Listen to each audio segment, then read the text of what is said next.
Tigers are 2-4 in their last six since I've last talked to you guys.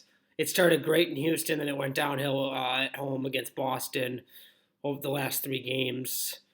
Um, where do I start? This offense hasn't been that great. I'll be honest. This offense just it's too inconsistent. The pitching is a no-roll bullpen where you're throwing guys out there, mixing and matching until something sticks. Until AJ finds something, that's what he's going to end up doing. And you can't blame AJ for that. What I do have a problem with, though, is the inconsistency of the lineups day in and day out.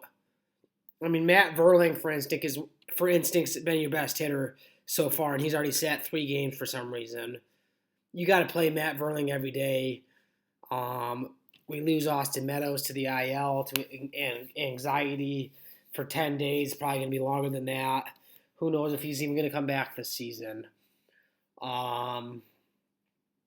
Wish him the best, but we need him. I mean, he's one of our better players, and he wasn't doing much, unfortunately, and now he's on the IL. So, we're 2-7, tied for the worst record with the A's. The A's were losing in the seventh to the Orioles last time I checked today.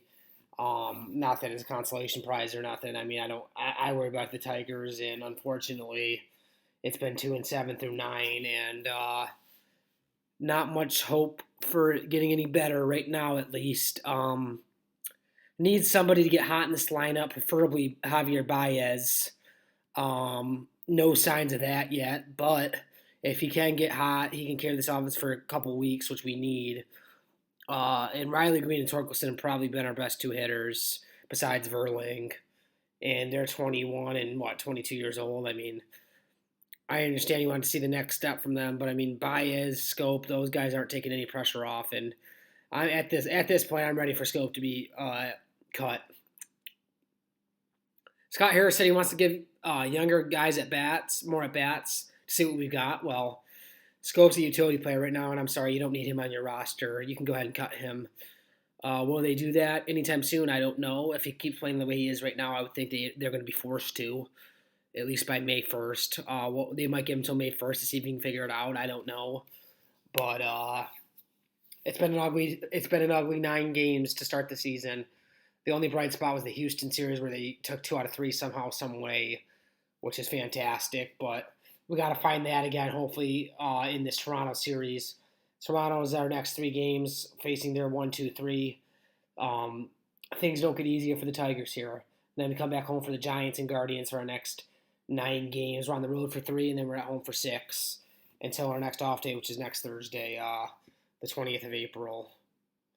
But overall, I mean, not a lot of positivity coming out of Detroit so far through the first 9. Around the league, Guardians, I beat the Yankees tonight 3-2. Guardians take over first place in the AL Central. They're at 7-4, I want to say. I think they played 11 games so far, 7-4, I believe. I could be wrong, could be 6-4. But regardless, they're in first. Twins are in second. White Sox are in third. Royals are in fourth, I believe, by a half game ahead of us, and we're in last. But early on, hopefully we can find a spark here because just for my sanity, I need this team to do something at least early on. And so far, that's not been the case. But yeah, like I said, we're on to Toronto, starting the series tomorrow night, 7:07 Eastern, first pitch. Matt Manning versus Alex Manoah.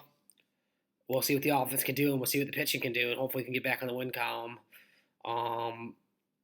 Next time I talk to you, they'll have played 6 games. I like 4-2. I mean, that's wishful thinking. 3-3 or 4-2 is what I'm hoping for. 500 at least through our next 6, which 3-3 would put us at 5-8. Or I'm sorry, 5-10. 5-10 through 15, which is still 5 games under. 4-2 would put us at 6-9 through 14. So I don't know if the math added up there or not. I'm not a math guy.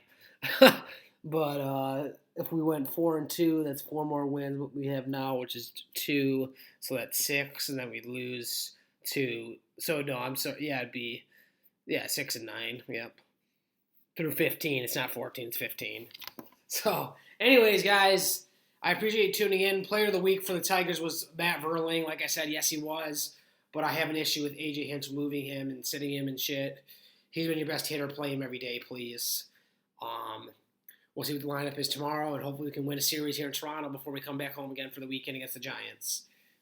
As always, have a great week, everybody.